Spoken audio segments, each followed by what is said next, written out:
আমি ভাৰতৰত্ন ডক্টৰ ভীমৰাও আম্বেদকাৰৰ যিটো মৃত্যুতিথি হওক বা জন্মতিথি হওক আমি প্ৰতি বছৰে পালন কৰি আহি আছোঁ।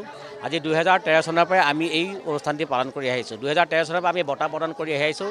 সেইবাবে আমি 2025 বৰ্ষত আপোনালোকৰ সকলোৱে জনাজাত আৰু অসমৰ বিখ্যাত আৰু বিশেষকৈ সাংবাদিক মহলত যাক সকলোৱে অসম নহয় ভাৰত নহয় বিশ্ব যেনে হাইদৰ হুছেইন ডেঙাক আমি 2025 বৰ্ষৰ বাবা চাহেব বঁটা প্ৰদান কৰিছোঁ। ইয়াৰ লগতে আমি অসম চৰকাৰকে দাবী জনাইছোঁ যে বাবা চাহেবৰ মৃত্যু বা জন্ম যিটো তিথি হয় সেই তিথিটোত আচলতে তেওঁলোকে বন্ধ নিদিব, বন্ধ কথাটো নকওঁ, তেওঁলোকে পালন কৰিব লাগে। কাৰণ আপোনালোক আজি অসমৰ মুখ্যমন্ত্ৰী আমাৰ হিমন্ত বিশ্ব ডাঙৰীয়া যদি সংবিধান নাথাকিল হয় তেওঁ কেতিয়াও মুখ্যমন্ত্ৰী হ'ব নোৱাৰে। ঠিক সেইদৰে আজি ভাৰতবৰ্ষৰ প্ৰধানমন্ত্ৰী নৰেন্দ্ৰ মোদী ডাঙৰীয়া যদি দেশত সংবিধান নাথাকে তেওঁ কেতিয়াও প্ৰধানমন্ত্ৰী হ'ব নোৱাৰে। গতিকে তেওঁলোকে আমাক সন্মান নকৰি তেওঁলোকে দেশৰ ভাৰতৰ সংবিধানক সন্মান কৰি বাবা চাহেবৰ নামত তেওঁলোকে এইবোৰ কাম কৰিব লাগিছিল, কিন্তু আমি কোৱা তেওঁলোকে দেখা পোৱা নাই।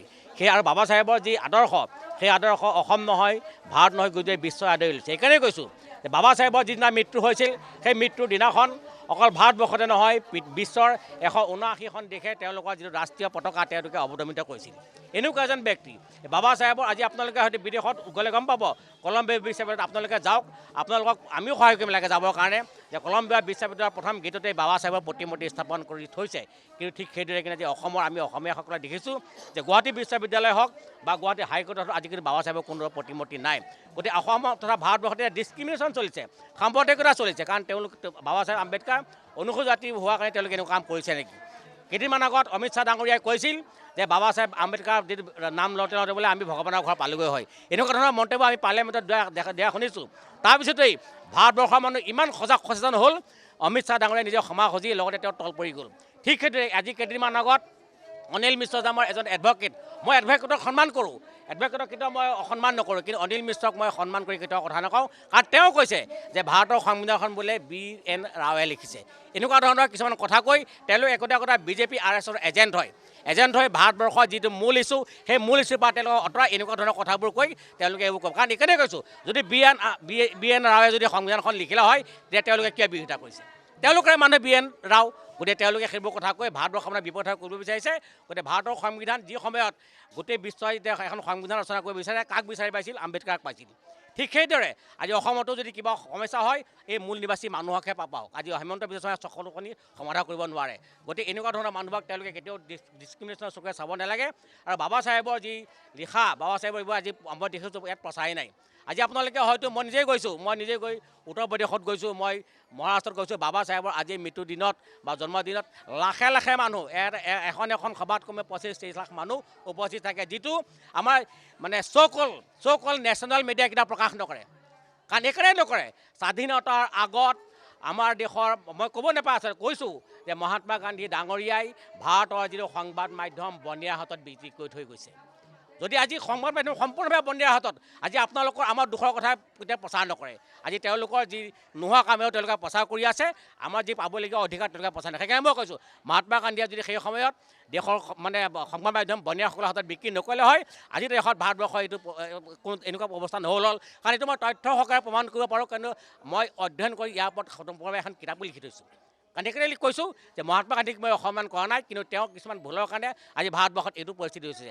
আজি ভাৰতবৰ্ষত কিয় আন্দোলনৰ কাৰণে এইটো কাৰণ কিয় হৈছে ভাৰতবৰ্ষত? কাৰণ সেই সময়ত বাবা চাহেব আম্বেদকাৰে কৈছে 1955 চনৰ যিখন চিটিজেন এমেণ্ডমেণ্ট বিল, তেতিয়া তেওঁ নিজেই কৈছে যে এইখন বিল আজিয়ে আপোনালোকে সমাপ্ত কৰক। কাৰণ এইখন যদি ভৱিষ্যতলৈ কেতিয়াবা পাৰ্লিয়ামেণ্টত আহে ভাৰতবৰ্ষত সংঘৰ্ষ হ'ব, যিটো কাৰণ আজি ভাৰতবৰ্ষৰ পাকিস্তানৰ সংঘৰ্ষ হ'বলগীয়া গৈ আছে। গতিকে ইয়াৰ কাৰণে কিছুমান মানুহৰ নিজৰ ভুলৰ কাৰণে আজি দেশৰ আমি এনেকুৱা অৱস্থা পাইছোঁ। আজি যদি সেই সময়ত বল্লভভাই পেটেল বা জৱাহৰলাল নেহৰুৱে নিজস্বটো ত্যাগ কৰি তেওঁলোকৰ নিজৰ ইগ' নেদেখুৱাই যদি বাবা চাহেব আম্বেদকাৰৰ সেই সময়ত দেশৰ প্ৰধানমন্ত্ৰী পাতিলে হয় আজি ভাৰতবৰ্ষ জাপান চাইনা নহয় আমেৰিকাতকৈ আগত থাকিল হয়। এই কথা আমি ভালকৈ অনুধাৱন কৰিছোঁ। কাৰণ বাবা চাহেব এইখন দেশৰ সংবিধান প্ৰণেতা, লগতে আইন মন্ত্ৰী, লগতে আমাৰ যিসকল শ্ৰমিকৰ কাৰণে যি অধিকাৰ বাবা চাহেবে দিছে কোনো দিয়া নাই। আজি বিশেষকৈ মহিলাসকলে, আজি যিসকল মহিলাই নিজৰ অধিকাৰ পাই আছে, যিসকল মহিলাই নেশ্যনেল মিডিয়াত ৰাতিয়ে দিনে কথা কৈ আছে, সেইটো অধিকাৰ কোনে দিছে? ভাৰতীয় সংবিধানৰ আৰ্টিকল 19ত কৈছে freedom of speech, freedom of expression. মই যিটো কৈছোঁ সেইটো এক্সপ্ৰেছ কৰিবৰ কাৰণে ভাৰতীয় সংবিধানে অধিকাৰ দিয়ে, যিটো কাৰণে আজি আমাৰ ভাৰতবৰ্ষৰ মহিলাসকলে প্ৰধানমন্ত্ৰী হৈছে।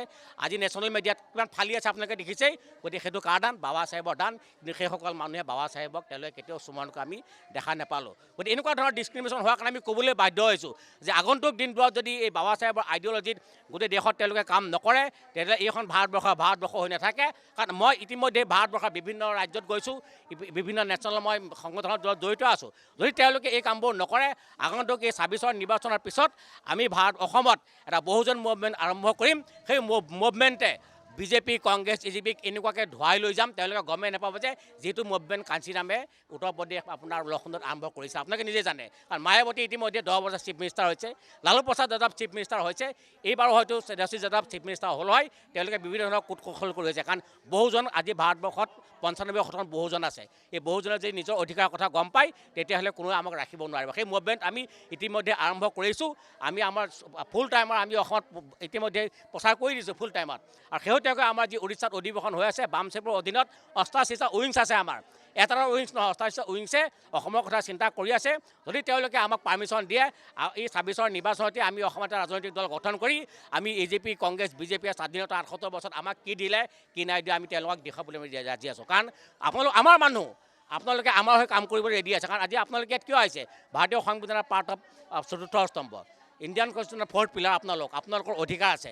আজি আপোনালোকে আমি দিছোঁ কিছুমান নেশ্যনেল মিডিয়া মানুহ ইয়াত নাহে, কাৰণ আপোনালোকে আজি নিজৰ ব্যক্তিগত টিভি চেনেল বা আপোনাৰ প্ৰাইভেট এইবোৰ অহাৰ কাৰণে আজি সুধিবলৈ আহিছে। কিন্তু সুধিবলৈ আহিছিল তেওঁলোকে। আজি মুখ্যমন্ত্ৰী ডাঙৰীয়া ইয়াৰ চেনেল পঠাব লাগিছিল যে আম্বেদকাৰ ওপৰত কি চৰ্চা হৈছে, কি যাব লাগিছিল, কিন্তু সেইটো হোৱা নাই। সেইটো নকৰি তেওঁলোকে এনেই ঘূৰি ফুৰিছে। তেওঁলোকে শ কোটি টকা নিজৰ নামত, ঘৰৰ নামত কৰিছে। আৰু আপোনালোকক আমাক টোপ দি আমাৰ যিটো জীৱনশৈলী সম্পূৰ্ণভাৱে ব্যৱহাৰ কৰিব গৈছে, সেই জীৱনশৈলীৰ কথা আম্বেদকাৰে কেতিয়াও চিন্তা কৰা নাছিল। জীৱনশৈলী বাবা চাহেবে কৈছিল যে দলিত, শিক্ষিত, নিষ্পীড়িত জনগণৰ যেতিয়ালৈকে অধিকাৰ নাপাব সেইদিনাখন বাবা চাহেবে মাত মাতিবই। আৰু সেই বাবা চাহেবে আমি অনুগামী, বাবা চাহেবে আমি সন্তান, সেয়েহে আমি মাতি যাম আৰু আগন্তুক দিনত মাতিবলৈ আমি অসমৰ মানুহক সজাগ কৰি তুলিম। যিকোনো খবৰৰ বাবে যোগাযোগ কৰক 7099017330 লগতে 7099017110 নম্বৰত।